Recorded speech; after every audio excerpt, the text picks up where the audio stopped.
Hello guys! Good morning, good afternoon, good evening. So for today's video, tayo ay mag-unbox ng parcel from someone. So ewan ko ba sa kanya at nanghingi siya ng address. At ito ang kanyang plano guys. Nagbigay siya, nagpadala siya ng perfume. Siya ay walang iba kundi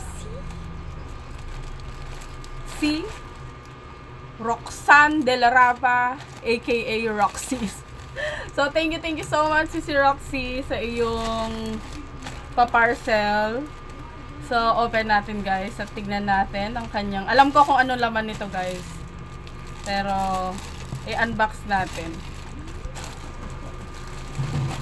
Tayo ako para makita. Ayan, bigla-biglang nanghingi ng ano yan, ng address.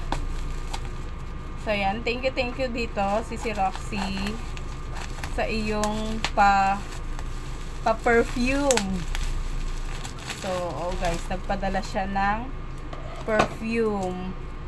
At ang perfume na pinadala niya is Dolce and Gabbana. Oh, diba? Social tong babae na to, nagpadala ng perfume. So, yan. Unbox natin, guys. At amuyin na natin. Amuyin ko pala. Tapos, sabihin ko sa inyo kung anong amoy niya. Anong scent. Pero, knowing si Roxy, diba? Napaka-elegante niyang babae. Tignan. So, tingin ko mabango to. Box pa lang. Box pa lang mabango na. Kasi sabi niya sa akin, anong gusto kong perfume. Sabi ko, wag lang mag-amoy patay. Diba? Ay, basta mabango. Wag lang mag-amoy patay. Diba si Roxy? So, ito na siya. Ito na.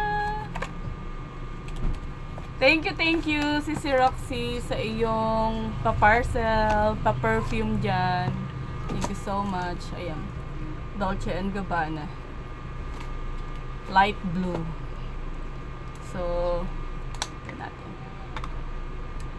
Paano ba to? Ayan. Bango.